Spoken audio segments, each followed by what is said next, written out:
Hello, welcome to AI Decoded.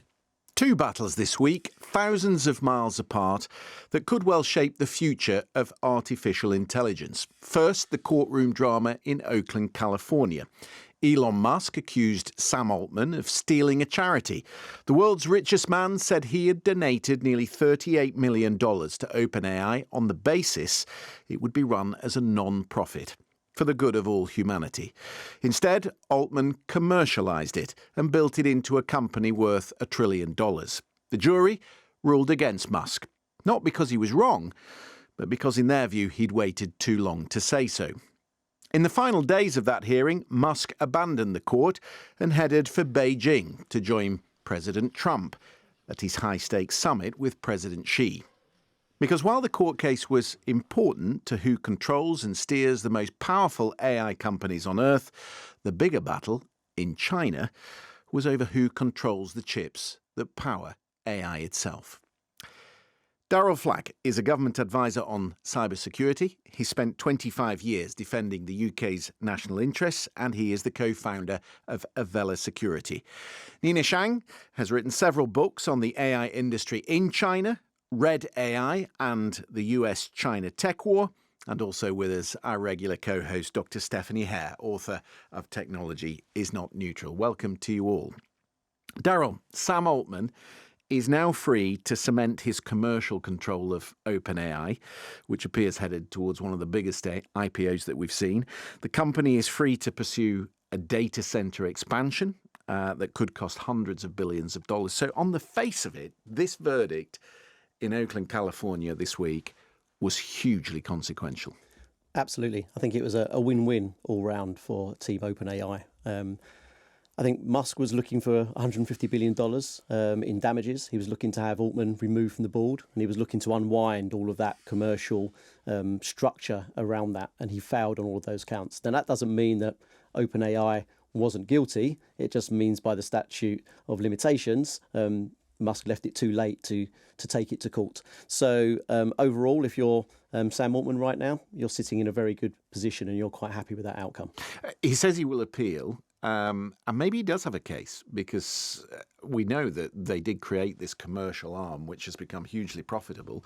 But maybe in the eyes of the jury, Elon Musk, the richest man in the world, is the wrong person to make the argument. Well, I think when he also spoke to OpenAI around 2018, he was looking for Tesla to buy a stake and for it to be taken over by Tesla, which isn't a charity. So I think when you've got a sense of direction that you want to take what started out as a charity to be a commercial organisation, and then you get removed from that board or you leave that board and it subsequently gets taken to Microsoft, when you go back many years later to cry foul, I think many on the jury would have seen that and thought, actually, it's just sour grapes. Nina, obviously the focus is on these very big personalities, Elon Musk and Sam Altman, which is interesting in and of itself to the rest of us. But this verdict is a very important win for Microsoft too, because they are closely entwined with OpenAI, and that relationship is crucial to their AI development. Yes, this is clearly good for OpenAI and Microsoft because it removes a huge cloud of uncertainty hanging over an important partnership. But it's also not that bad for Elon Musk. Like you say, the world's richest man, and SpaceX valuation continues to soar. So I guess, we don't have to shed tears for both of them.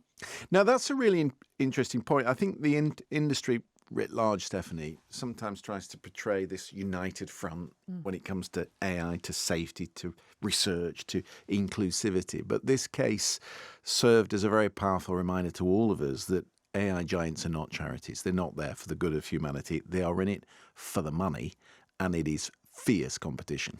Yeah, I mean, we saw this recently at the last AI summit in India, where Sam Altman would not hold hands at the end when all the leaders held hands with Anthropic's CEO Dario Amodei. They refused to hold hands.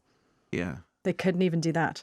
So they are fiercely competing for market share, to see who's going to have the best model, and even for who's a verb. So if you think about it, when you say, I'm going to just check it up on ChatGPT, what most people mean by that is, I'm just going to use generative AI, but ChatGPT is a verb like, I'm going to Google it. So it's who's going to be the one that becomes the trusted partner for enterprise, but but also in culture, in popular culture. When you think generative AI, who do you think? And the question I'd love to ask with Nina joining us today is, in the United States, we often hear regulation will hinder innovation and then China will win. Is there a parallel conversation happening in China? Are they saying if we don't stop regulating so much, the United States will just have this lead that we will never upset? Nina? What's the view there? I would say perhaps not so much in China in terms of, having regulation would hinder technologies advances. I feel like the Chinese government definitely feel they are in the driver's seat, and they have this God's view, on China's tech development as well as their citizens' well-being. And they have moved very quickly to issue laws banning youth from using addictive social media apps. But also, as you remember, several years back, banning youth from playing internet games. So I think, Beijing is more concerned in terms of AI competition as a national, key strategic industry, and also as in the perspective of national security.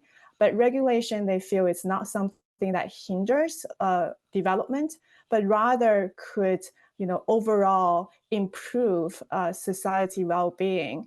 But let's be honest, Donald Trump would have loved this fight this week. He's all about making money. That's what drives him. That's the drug he takes is let's have more of this competition that expands American competition.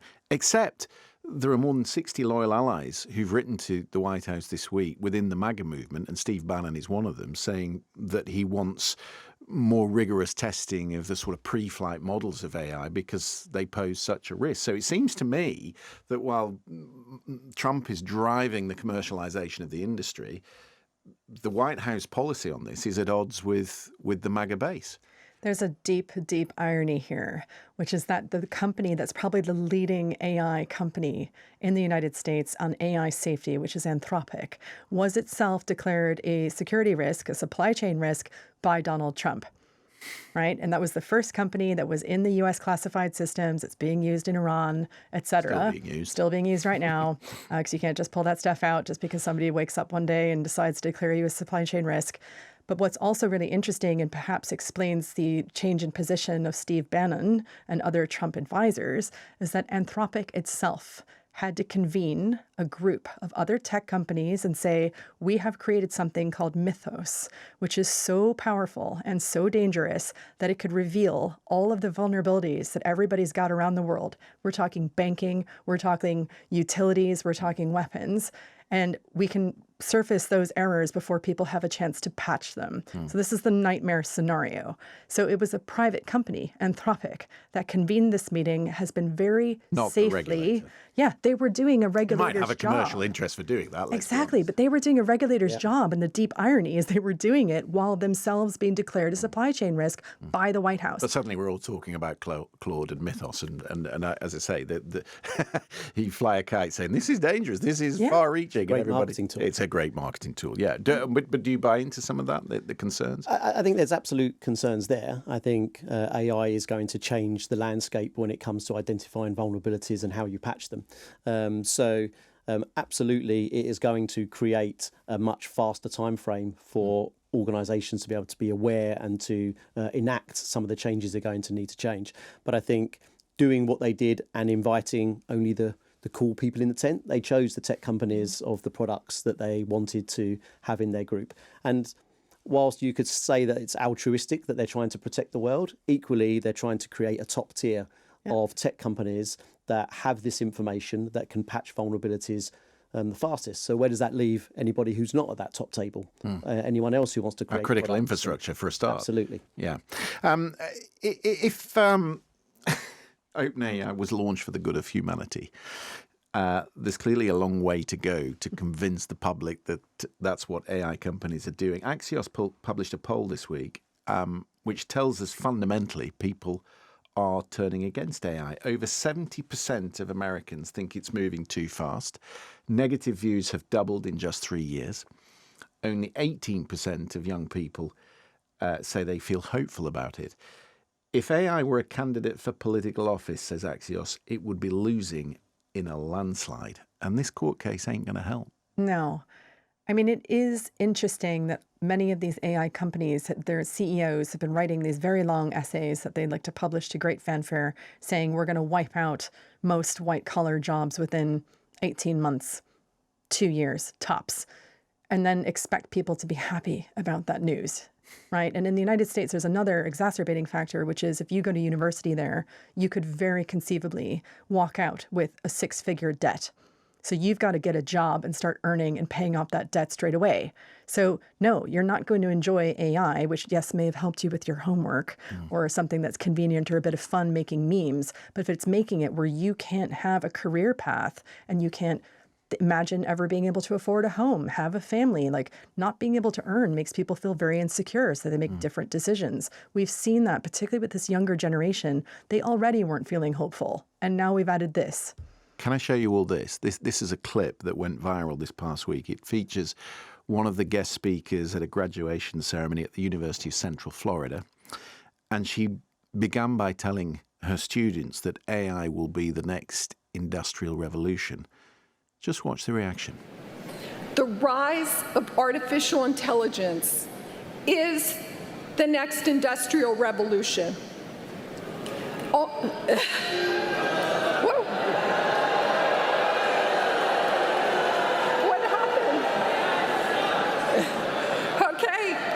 I struck a chord.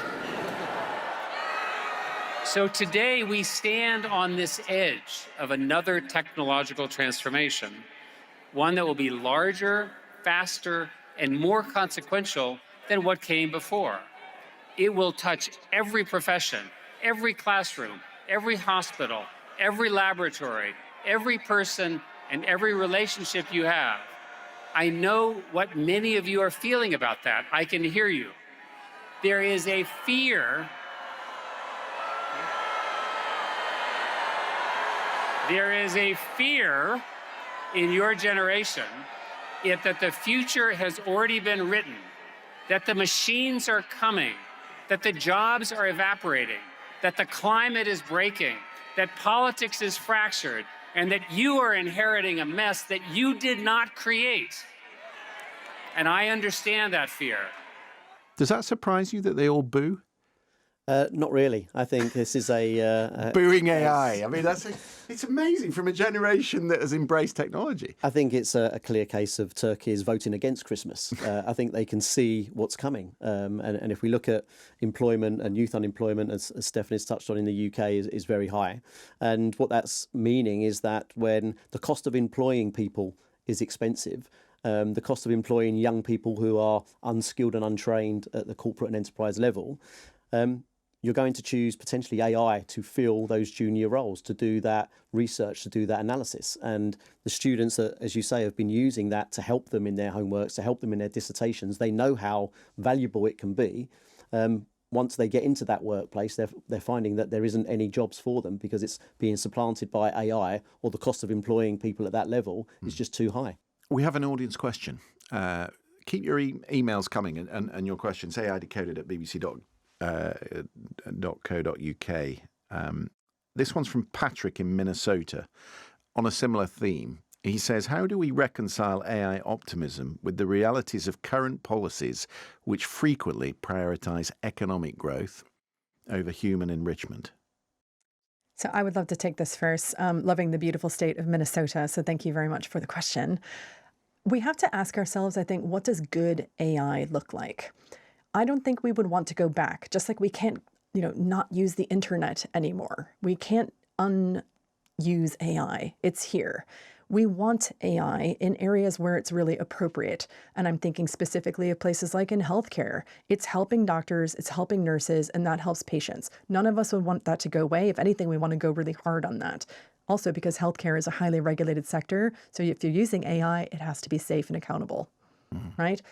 Where we perhaps need to revisit this entire question is about the social contract. So If all of the money is going to very few companies, which don't represent most, frankly, of the economy, it's a very, very small thing, it's decoupled from the wider economy.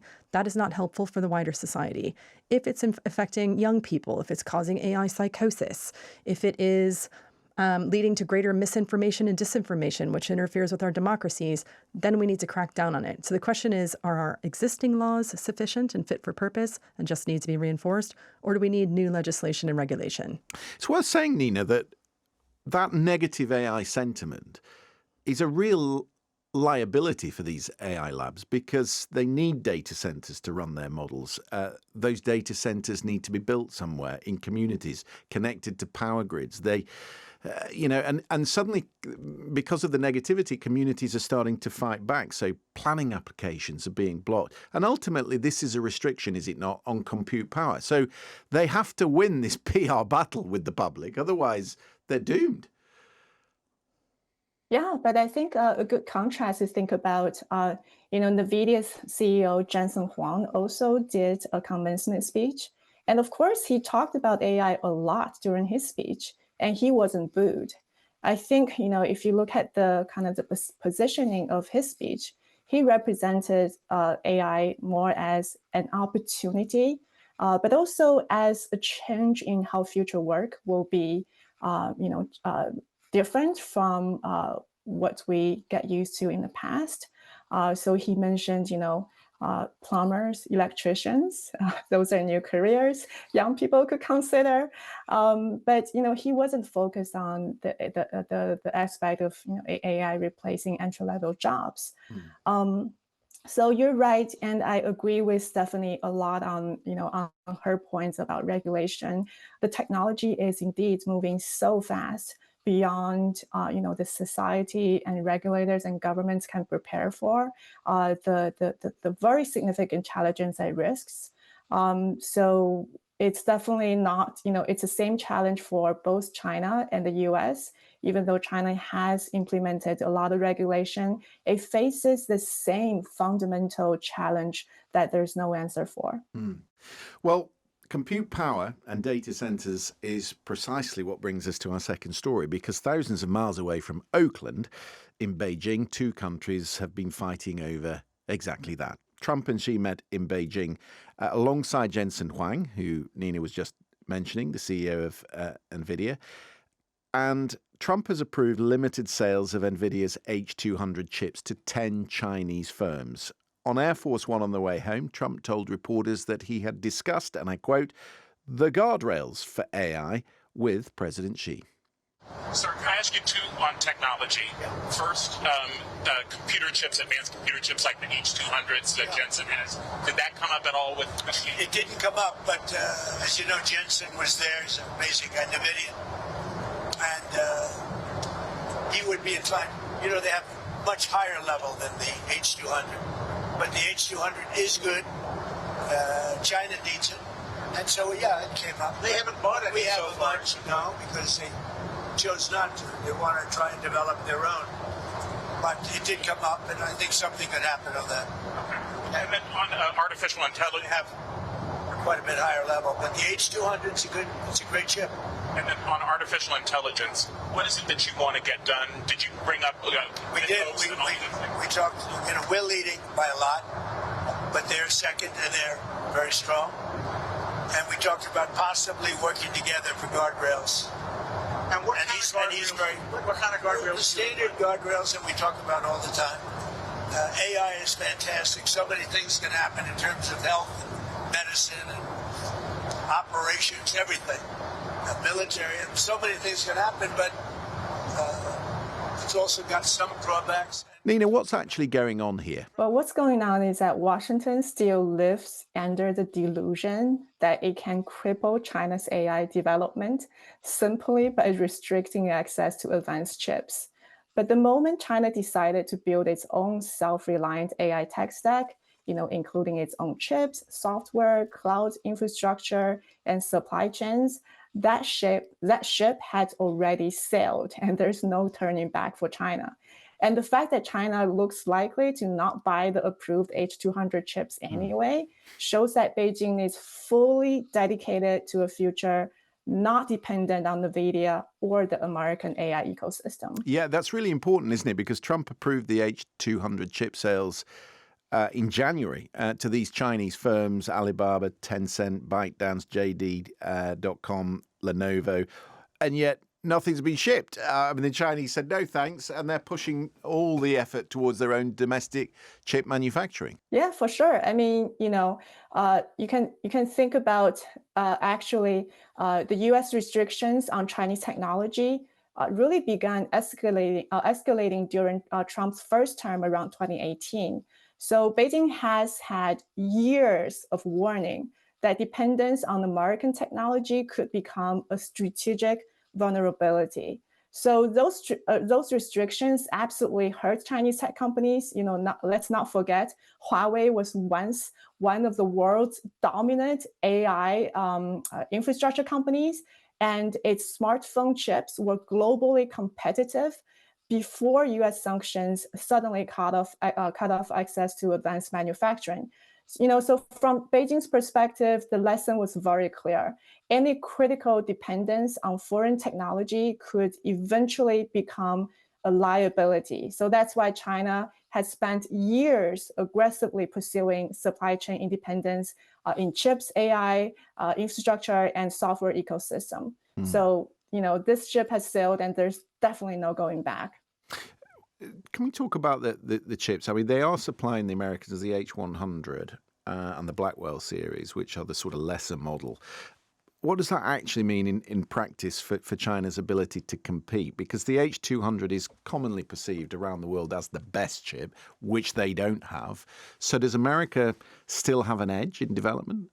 Well, I think America has the compute capacity from those chips, which enables it to train the large language models on the necessary amounts of compute power that it requires. But I think exactly as Nina's mentioned, what China is very good at is they're very good at working with design constraints. And when there have been sort of constraints on exports, for example, they will work within what constraints they have. And as we saw with DeepSeek. DeepSeek was a really good example of that, wasn't it? When you don't have the compute capacity, then you find other ways of being efficient. You find optimizations, you find new algorithms. And so to be able to achieve a similar or comparative outcome with US counterparts on much less capable hardware is something that China has been incredibly good at over the years. And with their native capability that they're now building, that's only going to improve with time. So I think Trump has found himself in a difficult situation, really, where they've constrained access to chips, but it hasn't stopped China progressing. And now America wants the benefit of selling those chips in without giving them too much of a head start over the US. So they find themselves caught between two worlds. And presumably Jensen Huang is on for the ride because he could be selling chips to China and making a fortune, and he's not. It's win-win for him either way. And there's also something. How do you mean win-win either way? Well, if he's able to sell fully and freely into China, he would be delighted. Yeah. But if he isn't and can't do it, then he gets to have the sort of prestige of saying, we have the leading chips. Right. China doesn't get access to them. If you want to have top chips, top computing, you have to buy American. The real threat moment to his business will be when China is able to produce a chip that is as good or better. The Democrats, sorry, go on, Nina. So just to add on to Stephanie's point, NVIDIA has a lot to lose, and America has a lot to lose if China indeed build its own, AI tech stack. The mistake many people make is that, thinking about AI is only about who has the best single chip. It's not, Formula One isn't won by the best single engine. It's won by the entire system, software, coordination, networking, and scale. So, when you look at DeepSeek V4, which is already running on Huawei's Ascend platform and moving away from NVIDIA's CUDA ecosystem already, that's a major milestone and symbolic moment. So first time a world-leading AI model running on, not NVIDIA chips, not CUDA ecosystem. I think NVIDIA is, actually facing potential, this breaking point of its very, very dominant ecosystem. NVIDIA CUDA has 85% market share. in terms of AI, ecosystem. So that is under threat right now. Well, that's all we have time for. Daniel Flack, Nina Chang, Dr. Stephanie Hare, thank you all very much indeed. If you have any questions or thoughts on the programme, then you can email us, as I say, at aidecoded@bbc.co.uk. On screen is the QR code that will take you to the back catalogue on YouTube. Every episode is there on the AI Decoded YouTube playlist, and it's also available on iPlayer. Do take a look at that. Thank you for watching. We'll see you next week.